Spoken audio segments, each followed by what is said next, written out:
Il nous a parlé de ce combat qui est de notre identité.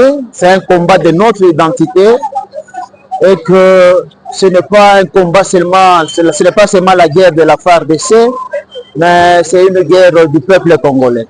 Il est bien évident, important que les chefs de l'État ainsi que sa famille politique puissent, au regard des évidences, tendre la main à toute la classe politique congolaise, opposition tout comme majorité, parce qu'il s'agit de la nation et nous ne pouvons pas aller à contre-courant de toute action susceptible de pouvoir récupérer notre territoire national ou l'intégrité du territoire national. Je suis désolé parce que la cohésion a été mise en mal par les comportements, notamment du régime en place, qui a créé des frustrations au sein de l'opinion et principalement au sein de l'opposition. Je pense qu'il ne suffit pas de dire qu'il faudrait ou d'appeler la population à l'unité et surtout les acteurs politiques.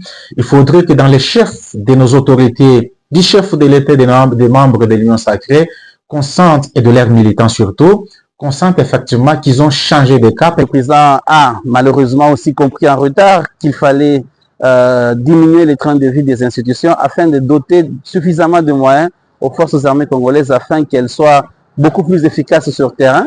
Espérons qu'avec la mesure prise et que les institutions budgétivores vont comprendre qu'il est important de se sacrifier. Ceux qui meurent au front ne sont pas moins congolais que ceux qui sont à Kinshasa en train de se remplir les poches avec les deniers publics.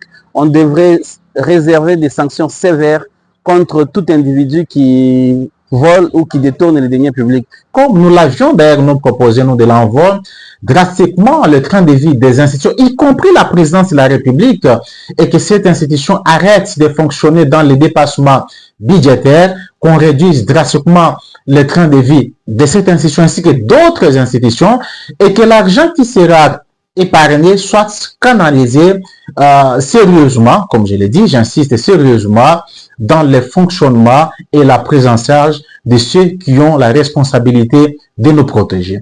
On devait réactiver l'option de, avant de faire les études supérieures, il fallait passer par l'armée. Moi, je pense que c'est cette option-là qu'on devait déjà exploiter tout ce temps-ci. Vous allez voir, lorsque vous passez par une formation militaire, on va vous apprendre l'amour du patrie.